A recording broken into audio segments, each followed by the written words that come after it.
Hello दोस्तों, कैसे हो आप सब। आशा करता हूँ सब अच्छे होंगे। हमारे चैनल GR बेस्ट जीके में आपका स्वागत है।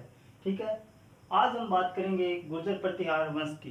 राजस्थान हिस्ट्री के अंदर एक वंश पड़ता है गुर्जर प्रतिहार वंश। ठीक है, देखिए 2023 में एक नई भर्ती निकली है, पशुचर भर्ती। ठीक है, पशु परिचर 2023 की में निकली है ये भर्ती।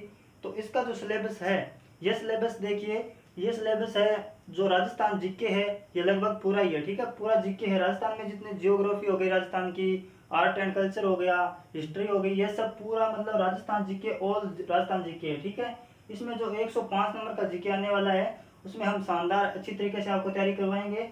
तो देखिए, हमारा आज का टॉपिक है गुर्जर प्रतिहार वंश। तो इसका हम जब शासनकाल देखते हैं तो शासनकाल है इसका 6वीं से 12वीं शताब्दी। यानी 6वीं शताब्दी में जब हुणों का पतन हुआ, हुण एक जाति थी, विदेशी जाति थी, उसका जब पतन हुआ तो गुर्जरों का उदय हुआ। ठीक है, ये गुर्जर शब्द का अर्थ क्या है, देखिए गुर्जर शब्द का अर्थ क्यों निकला, गुजरात प्रदेश में रहने के कारण ये क्या कहलाए, गुर्जर। ठीक है, और प्रतिहार शब्द का क्या अर्थ होता है, द्वारपाल या फिर रक्षक। जैसे मतलब इनको लक्ष्मण का वंशज भी कहा जाता है। देखिए, श्री राम के भाई, छोटे भाई थे लक्ष्मण, उन्होंने राम की द्वारपाल की तरह रक्षा की थी। ठीक है, तो इनको ये भारत की रक्षा की थी। ठीक है, ये भारत के द्वारपाल माने जाते थे, तो इनको क्या कहा जाता है, द्वारपाल।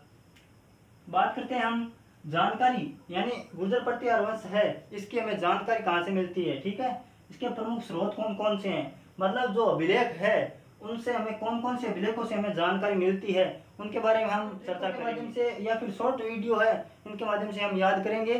तो आइए देखते हैं पहला पॉइंट, तो ऐहोल अभिलेख। जो ऐहोल अभिलेख है, देखिए एबीसीडी में पहला अक्षर क्या होता है, ए से हम याद रखेंगे ऐहोल। ठीक है, ऐहोल अभिलेख है, ये जैन थे।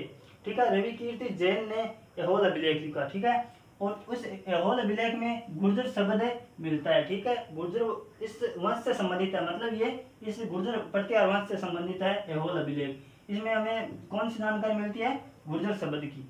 इसमें गुर्जर शब्द लिखा हुआ है रवि कीर्ति जैन जी का, यहाँ पर लिखा हुआ है ऐहोल अभिलेख में। ठीक है, बात करते हैं हम घटियाल अभिलेख। ठीक है, घटियाला अभिलेख ये किसका है, तो ये है हुक्कूक का। ठीक है, जैसे हम बात करते हैं बीनवाल शाखा। ठीक है, बीनवाल को हम वर्तमान में जालोर नाम से जाना जाता है।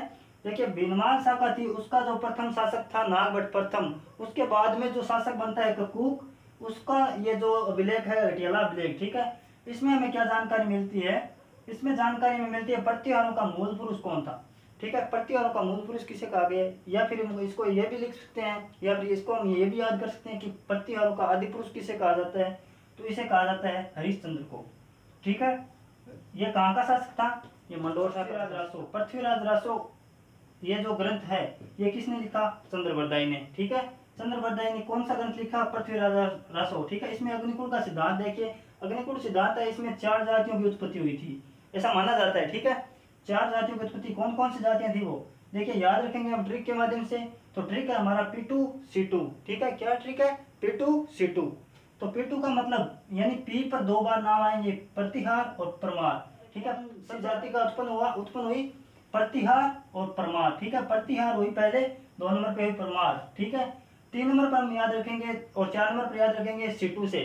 ठीक है, सीटू का मतलब चालुक्य और चौहान, यानी पहले प्रथम कौन थी, प्रतिहार, और अंतिम कौन थी, चौहान। ठीक है, ये अंतिम थी 4 नंबर। अब बात करते हैं हम ग्वालियर अभिलेख की। ये जो ग्वालियर अभिलेख है ये किसने लिखा, मिहिर भोज ने। देखिए, जो बीनवाल शाखा थी उसमें एक शासक आता है मिहिर भोज। ठीक है, तो ये मिहिर भोज ने ग्वालियर अभिलेख लिखा। इसमें क्या बताया गया है, इसमें जो प्रतिहार है, इन प्रतिहारों को क्या बताया गया है, लक्ष्मण का वंशज बताया गया है। ठीक है, याद रख लीजिएगा। देखिए, हुणों की संतान किसने कहा है, ये बोला जाता है कि ये हुणों के संतान थे, किसने कहा है, सिमत ने। ठीक है, सिमत, इन्होंने क्या बताया, हुणों की संतान, यानी हुणों का वंशज बताया इन्होंने। देखिए, गुजरात प्रदेश में रहने के कारण ये क्या कहलाए, गुर्जर कहलाए। ये देखिए, ये है हमारा राजस्थान, भारत के अंदर ये है भारत। यहाँ पर भारत में जोधपुर नाम का है, ठीक है, जिला, और यहाँ पर है कच्छ कारण। ठीक है, कच्छ से जोधपुर तक के जो बीच में जो ये पर्टिकुलर एरिया है, इस एरिया को पहले क्या कहा जाता था, गुजरात प्रदेश कहा जाता था। ठीक है, क्या कहा जाता था, गुजरात प्रदेश। तो इसमें ये जो प्रतिहार थे यहाँ पर रहते थे, और यहाँ पर जो विदेशी आक्रमण होते थे उनको ये रोकते थे, यानी इन्होंने विदेशी आक्रमणकारियों का सामना किया। ठीक है, इन्होंने 200 वर्षों तक कम से कम हमारे भारत की रक्षा की थी, इसीलिए इनको क्या कहा जाता है, भारत का द्वारपाल कहा जाता है। ठीक है, ये वीडियो अच्छी लगी है तो लाइक और शेयर जरूर कीजिएगा। और अगले वीडियो हम इसी वंश से संबंधित और इसी वंश के जो शासक हैं उनके ट्रिक्स लाएंगे और उनको ट्रिक्स के माध्यम से हम अच्छी तरह से याद करेंगे।